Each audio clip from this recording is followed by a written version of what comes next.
इस वीडियो में हम पढ़ेंगे कार्ल मार्क्स का अतिरिक्त मूल्य का सिद्धांत। तो अतिरिक्त मूल्य के सिद्धांत में सबसे पहले हम पढ़ेंगे इसकी भूमिका, उसके बाद में मूल्य का सरम सिद्धांत और उसके बाद में अतिरिक्त मूल्य का सिद्धांत और सबसे लास्ट में पढ़ेंगे इसकी आलोचना। तो सबसे पहले देखते हैं अतिरिक्त मूल्य के सिद्धांत की भूमिका। कार्ल मार्क्स ने अतिरिक्त मूल्य के सिद्धांत का विवेचन अपनी पुस्तक दास कैपिटल में किया है। तो कार्ल मार्क्स ने अतिरिक्त मूल्य के सिद्धांत का विवेचन कौन सी पुस्तक में किया है? दास कैपिटल में।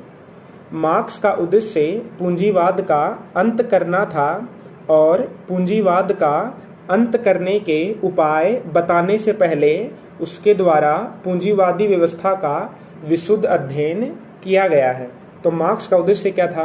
पूंजीवाद का अंत करना, लेकिन पूंजीवाद का अंत किस प्रकार होगा ये उपाय बताने से पहले मार्क्स पूंजीवादी व्यवस्था का विश्लेषण करता है। इस संबंध में मार्क्स का अतिरिक्त मूल्य का सिद्धांत सर्वाधिक महत्वपूर्ण विचार है। अब देखते हैं मूल्य का सरम सिद्धांत। मार्क्स के अनुसार प्रत्येक वस्तु के साथ दो प्रकार के मूल्य जुड़े होते हैं। पहला है उपयोग मूल्य और दूसरा है विनिमय मूल्य। तो प्रत्येक वस्तु के साथ दो प्रकार के मूल्य जुड़े होते हैं, एक उपयोग मूल्य और दूसरा विनिमय मूल्य।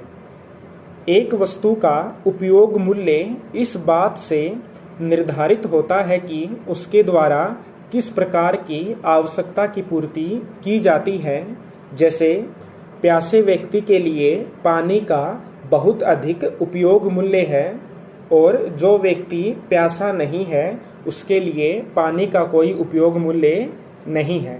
तो उपयोग मूल्य क्या होता है कि किसी वस्तु द्वारा व्यक्ति की किस प्रकार की आवश्यकता की पूर्ति की जाती है, उस आवश्यकता से किसी वस्तु का उपयोग मूल्य निर्धारित होता है, यानी कि व्यक्ति के लिए वो वस्तु कितनी उपयोगी है। तो ये तो हो गया उपयोग मूल्य। अब देखते हैं विनिमय मूल्य। विनिमय मूल्य का प्रश्न तब पैदा होता है जब किसी वस्तु को बाजार में बेचा जाता है। जिस मूल्य पर खरीदार विक्रेता से उस वस्तु को खरीदता है उसे उसका विनिमय मूल्य कहा जाता है। तो किसी वस्तु का विनिमय मूल्य कब पैदा होता है? जब किसी वस्तु को बाजार में बेचा जाता है और जिस मूल्य पर उसको बेचा जाता है या खरीदा जाता है उसे विनिमय मूल्य कहा जाता है। मार्क्स के अनुसार अर्थव्यवस्था के विवेचन की दृष्टि से विनिमय मूल्य का ही महत्व है। सभी वस्तुएं बाजार में बेची और खरीदी जाती हैं। इससे यह स्पष्ट है कि कोई सामान्य तत्व अवश्य है जो इन सभी वस्तुओं में विद्यमान रहता है। यह तत्व सरम ही हो सकता है। अतः किसी वस्तु का विनिमय मूल्य मानव श्रम की मात्रा से निर्धारित होता है। तो किसी वस्तु का विनिमय मूल्य किस बात से निर्धारित होता है कि उस वस्तु को बनाने में कितना श्रम लगा है। तो जिस वस्तु में जितना अधिक श्रम लगता है वह वस्तु उतनी ही ज़्यादा मूल्य की होती है, उस वस्तु का उतना ही अधिक विनिमय मूल्य होता है। ये बात कौन कहता है? ये बात कार्ल मार्क्स कहता है। अब देखते हैं अतिरिक्त मूल्य। तो अभी तक हमने एक तो मूल्य का सरम सिद्धांत पढ़ा है और उसमें दो प्रकार के मूल्य देखे हैं, पहला उपयोग मूल्य और दूसरा विनिमय मूल्य। तो उपयोग मूल्य किस बात से निर्धारित होता है कि कोई वस्तु किसी व्यक्ति की किस प्रकार की आवश्यकता की पूर्ति करती है, और दूसरा है विनिमय मूल्य। तो विनिमय मूल्य तब पैदा होता है जब किसी वस्तु को बाजार में बेचा जाता है या खरीदा जाता है और किसी वस्तु का विनिमय मूल्य उस वस्तु पर खर्च किए गए श्रम की मात्रा पर निर्भर करता है। अब देखते हैं अतिरिक्त मूल्य। मार्क्स के अनुसार प्रत्येक वस्तु का वास्तविक मूल्य उस पर खर्च किए गए श्रम के अनुसार होता है, लेकिन बाजार में वह वस्तु काफ़ी ऊंचे दामों पर बेची जाती है और उसके बेचने से प्राप्त होने वाला अतिरिक्त धन पूंजीपति अपने पास रख लेता है। पूंजीपति द्वारा अपने पास रख लिया गया धन ही अतिरिक्त मूल्य है। यह उन दो मूल्यों का अंतर है जिसे मजदूर पैदा करता है और जिसे वास्तव में वह प्राप्त करता है। तो ये हो गया अतिरिक्त मूल्य। तो अतिरिक्त मूल्य क्या होता है कि जो प्रत्येक वस्तु है उसका वास्तविक मूल्य तो उस पर खर्च किए गए श्रम के अनुसार ही होता है, लेकिन बाजार में वह वस्तु काफ़ी ऊंचे दामों पर बेची जाती है और यह जो ऊंचे दामों पर वस्तु बेची जाती है वही उसका अतिरिक्त मूल्य है और यह अतिरिक्त मूल्य पूंजीपति द्वारा हड़प लिया जाता है। अब इसको उदाहरण के द्वारा समझते हैं कि अतिरिक्त मूल्य क्या होता है। उदाहरण के लिए किसी फैक्ट्री में यदि एक मजदूर एक साड़ी बनाता है और उसे 6 रुपये मिलते हैं और मान लो उस साड़ी में लगने वाली सामग्री की कीमत 8 रुपये है, तो इस प्रकार उस साड़ी पर कुल खर्चा कितना हुआ?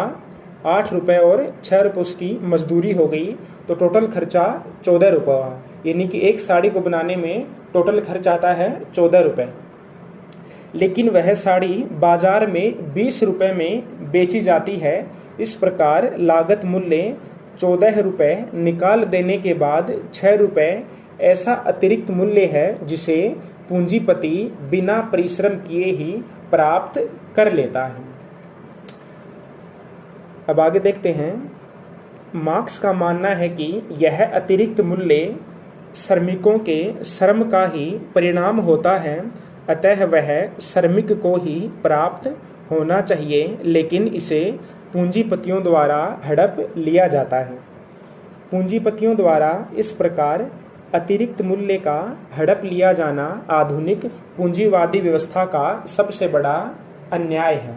तो ये हो गया हमारा अतिरिक्त मूल्य, यानी कि जो कोई वस्तु होती है उसका वास्तविक मूल्य तो उस पर खर्च किए गए श्रम के अनुसार होता है, लेकिन पूंजीपति उस वस्तु को बाजार में बहुत अधिक मूल्य पर बेचता है और वह इस मूल्य को अपने पास रख लेता है, श्रमिक को नहीं देता है। अब देखते हैं अतिरिक्त मूल्य के सिद्धांत की आलोचना। तो सबसे पहली आलोचना है, श्रम उत्पादन का एकमात्र साधन नहीं। मार्क्स श्रम को ही वस्तु के मूल्य का एकमात्र निर्धारित तत्व मानता है और कहता है कि पूंजीपति जिसे लाभ कहता है वह श्रम का अतिरिक्त मूल्य ही है। लेकिन मार्क्स का यह विचार त्रुटिपूर्ण है, क्योंकि श्रम के अतिरिक्त भूमि, प्रबंध व साहस भी उत्पादन का साधन होता है। तो मार्क्स क्या कहता है कि किसी वस्तु का मूल्य इस बात से निर्धारित होता है कि उस वस्तु पर कितना श्रम खर्च किया गया है, लेकिन वास्तव में ऐसा नहीं होता है, क्योंकि श्रम के अलावा भूमि, प्रबंध और साहस आदि के द्वारा भी उत्पादन का कार्य किया जाता है। अतः लाभ को केवल श्रम का अतिरिक्त मूल्य न कहकर इन सभी साधनों का परिणाम कहा जाना चाहिए। इस प्रकार मार्क्स के सिद्धांत का मूल विचार ही गलत है। तो ये तो हो गई पहली आलोचना। अब देखते हैं दूसरी आलोचना। दूसरी आलोचना है, पूंजीपति द्वारा किए जाने वाले अनेक खर्चों का उल्लेख नहीं। मार्क्स ने इस बात को ध्यान में नहीं रखा है कि वस्तुओं के उत्पादन में पूंजीपति को श्रमिक के अतिरिक्त अन्य अनेक बातों पर भी धनराशि व्यय करनी पड़ती है। पूंजीपति को कारखानों के सुधार, मशीनों की घिसावट, श्रमिक को उत्तम जीवन, बोनस आदि देने में धनराशि खर्च होती है। तो दूसरी आलोचना क्या है कि मार्क्स पूंजीपति द्वारा किए जाने वाले खर्चों को ध्यान में नहीं रखता है। तीसरी आलोचना है, सिद्धांत अस्पष्ट और अतिरंजित। अतिरंजित का मतलब होता है बढ़ा चढ़ा करके पेश करना या उसमें बहुत सी त्रुटियों का होना।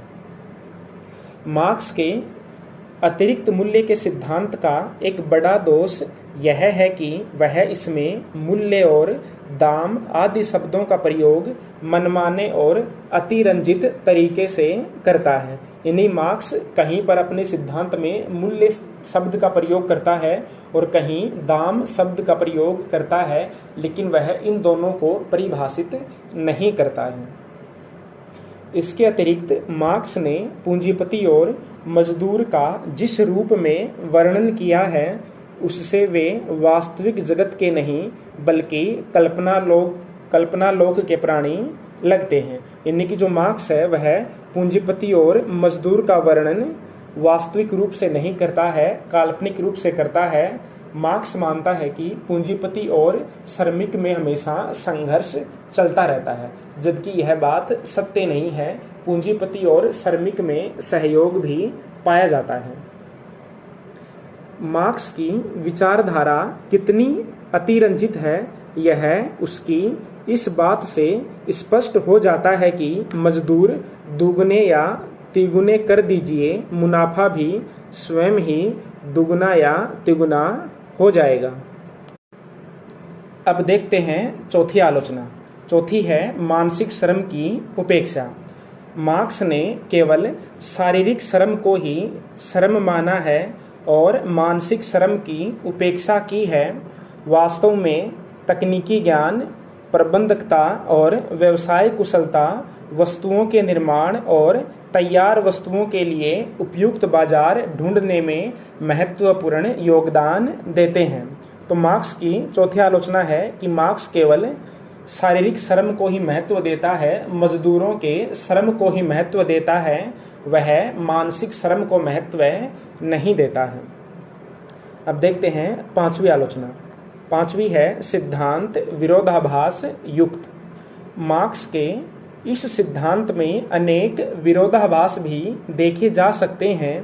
मार्क्स एक ओर तो कहता है कि पूंजीपति अतिरिक्त मूल्य या लाभ प्राप्ति के लिए नई मशीनें लगाता है, लेकिन दूसरी ओर वह कहता है कि अतिरिक्त मूल्य तो केवल श्रमिकों के श्रम से ही मिलता है। मार्क्स के ये दोनों विचार परस्पर विरोधी हैं। यानी कि मार्क्स एक तरफ तो कहता है कि पूंजीपति अपना लाभ अधिक से अधिक करने के लिए नई नई मशीनें लगाता है, लेकिन दूसरी तरफ वह यह भी कहता है कि पूंजीपति जो लाभ कमाता है वह केवल श्रमिक के श्रम से ही कमाता है। अब आगे देखते हैं। मार्क्स का यह कथन भी ठीक नहीं है कि अतिरिक्त मूल्य से स्वतः है नई पूंजी बनती चली जाती है। यदि ऐसा होता तो कंपनी को ज़्यादा ब्याज पर ऋण लेने और की आवश्यकता नहीं होती और कंपनी शेयर बेचकर नई पूंजी भी नहीं जुटाती। अब देखते हैं छठी आलोचना। छठी आलोचना है अतिरिक्त मूल्य का सिद्धांत आर्थिक कम और प्रचारात्मक अधिक है। वास्तव में अतिरिक्त मूल्य का सिद्धांत आर्थिक होने की अपेक्षा प्रचारात्मक अधिक है, क्योंकि इसका उद्देश्य वस्तु के मूल्य की विवेचना करना नहीं है, बल्कि पूंजीवादी व्यवस्था में मजदूर वर्ग के साथ किए जाने वाले अन्याय का प्रचार करना है। तो ये हो गया हमारा मार्क्स का अतिरिक्त मूल्य का सिद्धांत। तो अभी तक हम मार्क्स के 4 सिद्धांत पढ़ चुके हैं, और अगर आप इन सिद्धांतों को क्रम से पढ़ते हैं, यानी कि जो सबसे पहले वीडियो डाला है वो पहले पढ़ते हैं और इस सिद्धांत को सबसे लास्ट में पढ़ते हैं, तो आपको चारों के चारों सिद्धांत समझ में आ जाएंगे। तो ये हो गया हमारा कार्ल मार्क्स का चौथा सिद्धांत, अतिरिक्त मूल्य का सिद्धांत।